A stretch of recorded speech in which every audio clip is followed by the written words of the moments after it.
अस्सलाम वालेकुम क्लास। आज हमने जो है वो काइंड्स ऑफ इंश्योरेंस जो है वो शुरू करना है।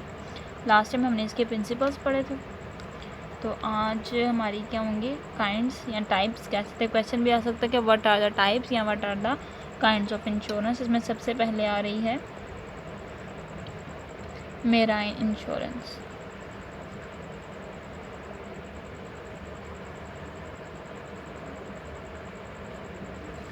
सेकंड आ रही है फायर इंश्योरेंस। ठीक है। थर्ड है हमारे पास लाइफ इंश्योरेंस। और फोर्थ है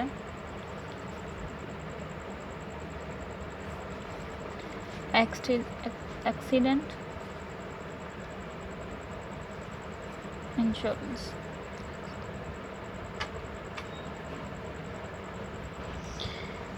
सबसे पहले हम बात कर लेते हैं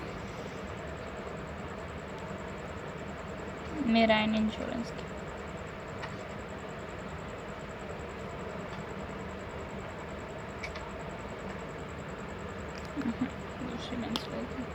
जी, तो मेराइन इंश्योरेंस से क्या मुराद है?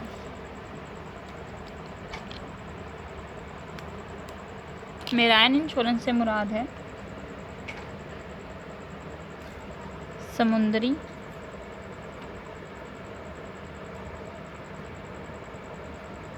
इंश्योरेंस।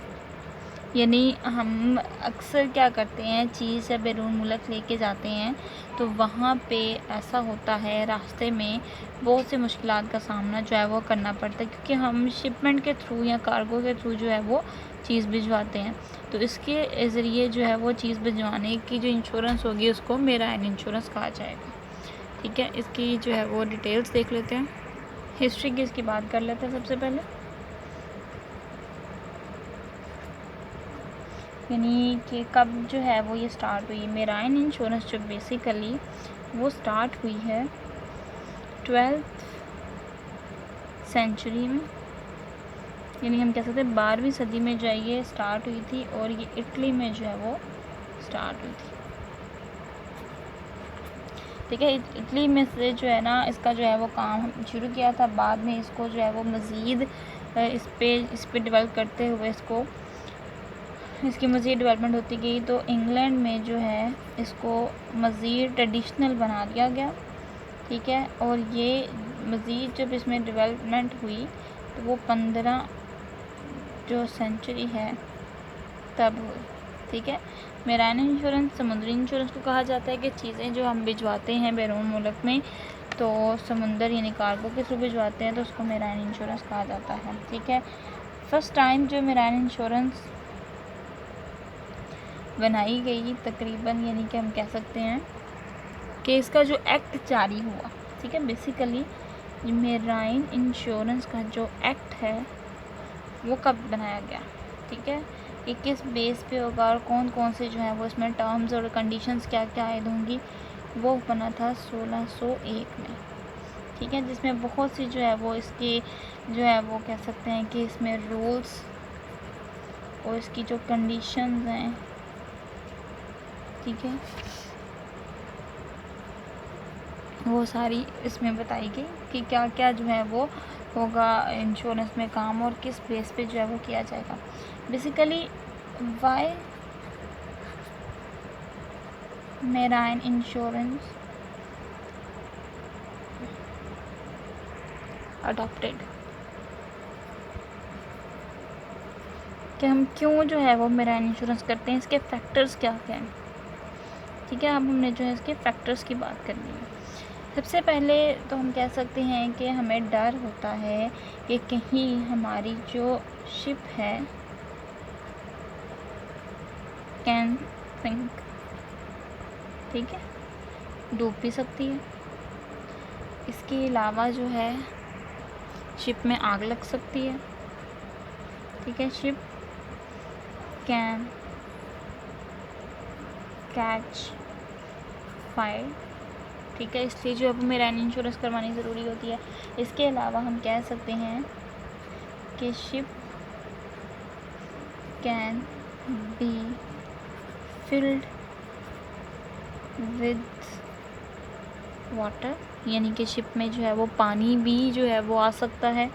ठीक है, पानी भी अगर शिप के अंदर चला जाए तो अंदर से चीज़ें ख़राब हो सकती हैं, डूबने का ख़दशा हो सकता है, और भी बहुत सी जो है वो आ सकती हैं, या डैमेज हो जाए चीज़ें due to any reason. Any reason मतलब कह सकते हैं कि अगर लीकेज हो जाए, ठीक है, या अक्सर ये होता है कि जो तय खाना होता है इसका रैट्स वगैरह हो सकते हैं, ठीक है, तो वो भी जो है वो ख़राब कर सकते हैं चीज़ों को। तो जो हम चीज़ कार्गो कर रहे हैं, कोई भी थिंग है जो हम लेके जा रहे हैं, थिंग्स कैन बी डैमेज, ठीक है, बहुत से जो है वो रीज़न इसमें आ सकते हैं डैमेज होने के। ठीक है, तो ये सारी जो है वो इंश्योरेंस करवाने की रीज़न हैं। ठीक है, इसके आगे जो है वो डेफिनेशन देख लेते हैं हम। Marine insurance policy is a contract whereby the insurer undertakes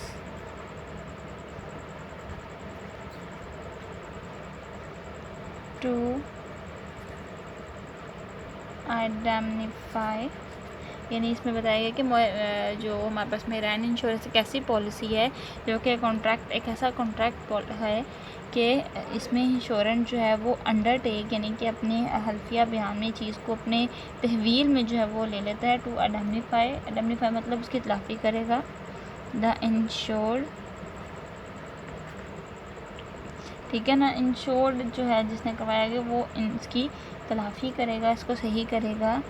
in manner and to the extent thereby agreed, the losses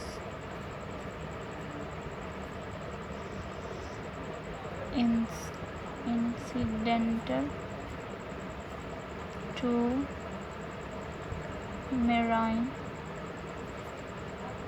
adventure, यानी समुद्री सफ़र के दौरान, समुद्री एडवेंचर के दौरान जो है वो कोई भी अगर हादसा पेश आता है तो इंश्योरर जो है वो अंडरटेक्स होगा इंश्योर्ड हुई चीज़ को, जो कि जिसको वो कह सकते हैं कि इंडेमनीफाई मतलब सही करेगा, उसकी तलाफ़ी करेगा और उसके नुकसान को पूरा करेगा।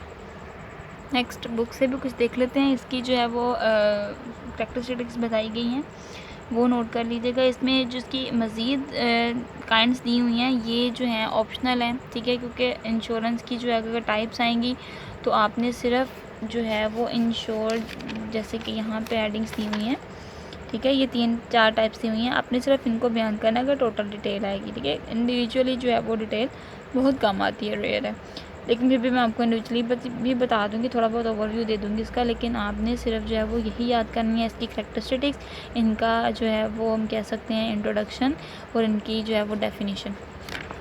आगे इनकी ये काइंड्स हैं, ये करनी जो है वो इतनी ख़ास नहीं है, लेकिन मैं फिर भी करवा दूँगी, ऑप्शन में आ भी सकता है ये। अच्छा जी, इसमें क्या बताया गया है कि सबसे पहले इंश्योरेबल इंटरेस्ट, इसमें इंटरेस्ट जो है वो लाजमी होता है। ठीक है, the insured must have insurable interest in the property insured in the event losses if the facts are around, otherwise the contract will be void at a law.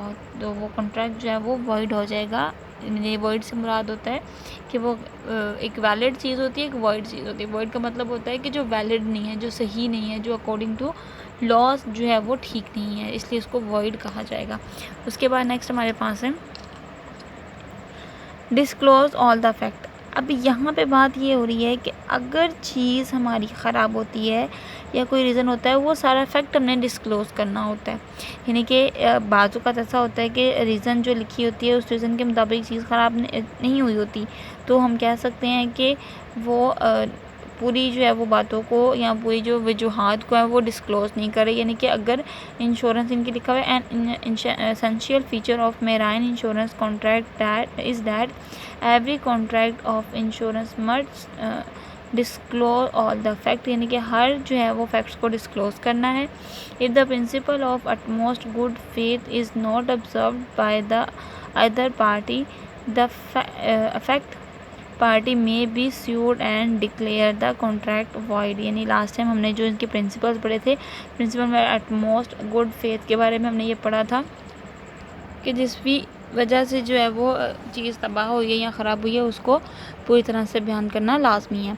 उसके बाद यहाँ पे बताया है good condition insurance shall promise to ensure that the ship is in a good condition and the face of ordinary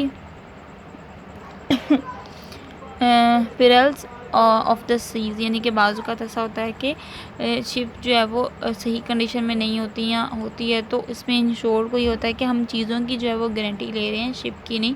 तो इसलिए अगर कोई ऑर्डिनरी इफ़ेक्ट आता है शिप में तो वो नहीं माना जाएगा। In the insured must also get guarantee that व्योज of a ship is lawful. अब व्योज से मुराद होता है सफ़र होना, ठीक है। अब यहाँ पे इंश्योर्ड करवाना मस्ट है, गारंटी देना मस्ट है कि जी हम जो काम कर रहे हैं, वो जो सफ़र हम लोग कर रहे हैं वो लॉफुल है, यानी कि हमारा ये बिल्कुल एग्रीड है, हुकूमत की तरफ से हमें इजाज़त है कि हम जो है वो शिपमेंट कर सकते हैं। तो ये चीज़ जो है वो इसमें शामिल करना लाजमी है। उसके बाद है the insurance company should also get a guarantee from the insured that the ship will not deviate from the prescribed route of the voyage unless faced by surf perils of the seas. यानी कि यहाँ पे ये बात हो रही है कि गारंटी इसकी इंश्योर की तरफ करना ज़रूरी है, और जिस भी रूट से जाना है, जिस भी जगह से जाना है, उसको भी ये बयान करना इसमें ज़रूरी है, ठीक है। आगे इनकी जो टाइप्स हैं, इसमें व्याज पॉलिसी है। व्याज पॉलिसी से मुराद होता है कि जहाँ पे भी हम सफ़र कर रहे हैं उस सफ़र की पॉलिसी को बताना है, उस जगह को बताना है कि जी हम कहाँ से किधर को जा रहे हैं और कितना हमारा सफ़र होगा, सफ़र कितना लंबा होगा, और सफ़र के मुताबिक हमें बताना है। टाइम, हमें कितना टाइम लगेगा, ठीक है, उस टाइम की अलग से पॉलिसी है। मिक्स से मुराद इसमें व्याज और टाइम दोनों इसमें पॉलिसीज़ शामिल होती हैं। वैल्यूड पॉलिसी का मतलब ये होता है कि जब हम चीज़ जो है वो भिजवा रहे हैं तो जितनी ज़्यादा चीज़ होगी उसके मुताबिक उतना ही उसके ऊपर फ्रेट लगेगा, उतना ही जो है वो कह सकते हैं कैरेज या कस्टम ड्यूटी जितनी लगाई जाती है वो वैल्यूड को देखते हुए, चीज़ों को देखते हुए लगाई जाती है। अनवैलिड इसमें जो है वो शामिल नहीं होता, यानी कि इसमें चीज़ों की वैल्यू या चीज़ों की मिकदार को जो है वो नहीं देखा जाता। कंपोजिट पॉलिसी मुराद ये होता है अगर दो या दो से ज़्यादा कंपनीज़ की इंश्योरेंस पॉलिसी हमने करवाई हुई है तो उसमें दोनों उस दौरान जो पॉलिसी लगेगी दोनों क्या कहते हैं कंपनीज़ को देखते हुए उसको हम लोग कह सकते हैं फ्लोटिंग पॉलिसीज़ में भी कुछ ऐसा ही है कि जिसमें कार्गो का जो ओनर होगा उसको जो है वो मेन इसमें कह सकते हैं कि वो टाइम या पीरियड के मुताबिक जो है वो करेगा, कब तक उसको जो है वो इसमें सफ़र करना है, या जो जितनी भी टाइम जो है वो मस्टली जो है वो एक टाइम पे एक शिप को ही पॉलिसी यानी कि इंश्योर करवाएगा। फ्लीट पॉलिसी भी कुछ ऐसी है, इसकी डिटेल मैं आपको एंड से बता देती हूँ, थोड़ा सा अलग ही चीज़ है। इसमें क्या लिखा हुआ है कि सेपरेटली इंश्योरेंस जो है वो इसमें डील नहीं होगी, ठीक है। इसमें जो है वो सेम एक जैसे ही जो इनके सिंगल इंश्योरेंस जो है वो इसमें शामिल होगी, दो या दो से ज़्यादा इंश्योरेंस इसमें शामिल नहीं होंगी, ठीक है। नेक्स्ट हमारे पास फायर इंश्योरेंस है। इसका जो है वो आपको नाम से पता चल रहा है कि फायर इंश्योरेंस क्या होती है। पहले हम ज़रा इसकी हिस्ट्री की बात कर लें, फिर हम इसकी डिटेल में जाएंगे कि फ़ायर इंश्योरेंस जो है वो कब शुरू हुई। आप याद रखिएगा, मैं आपको लिख के इसलिए बता रही हूँ ताकि आपको याद हो जाए। तो इसमें जो है वो हम जर्मन सिटी जो है वहाँ से जो है वो इसका स्टार्ट किया गया, ठीक हो गया। यहाँ पे हम कह सकते हैं इन 17 सेंचुरी डॉक्टर निकोलस बारबोन जो है, इस बंदे ने जो है वो फायर इंश्योरेंस को इंट्रोड्यूस करवाया था 17th सेंचुरी में। ठीक है, ये जर्मन में जो है वो रहने वाला है, जहाँ पे म्यूनिसिपल कॉर्पोरेशन ऑफ हैम्बर्ग।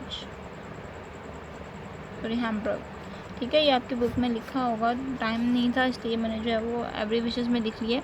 तो ये बात आप याद रखिएगा कि इसमें जो है वो जर्मन पॉलिसी में इस इंस्टीट्यूट के मुताबिक, इस कॉर्पोरेशन के मुताबिक जो है वो डॉक्टर निकोलस बारबन ने जो है वो फायर इंश्योरेंस को इंट्रोड्यूस करवाया था। ठीक है, बाद में जो है वो अपने एक दोस्त के साथ इसने पार्टनरशिप की। ठीक है, पार्टनरशिप करने के बाद इसने जो है वो अपना कह सकते हैं एक ऑफिस बनाया।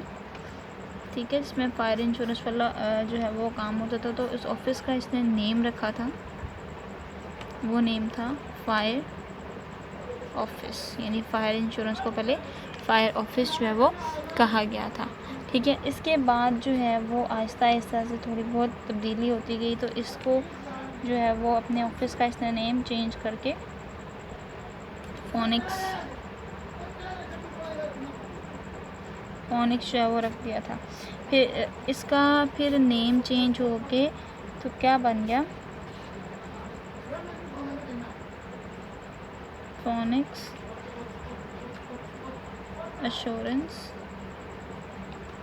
कंपनी। फिर ये कंपनी जो है वो फायर इंश्योरेंस की कंपनी बन गई। तकरीबन जो है वो कौन सी सेंचुरी थी, 1682 ईयर्स था। ठीक है, बाद में 1683 में क्या हुआ, न्यू एक जो है वो आया, फ्रेंडली सोसाइटी, यानी कि एक सोसाइटी इजाद हुई। ठीक है, इस्टेब्लिश की गई फ्रेंडली सोसाइटी।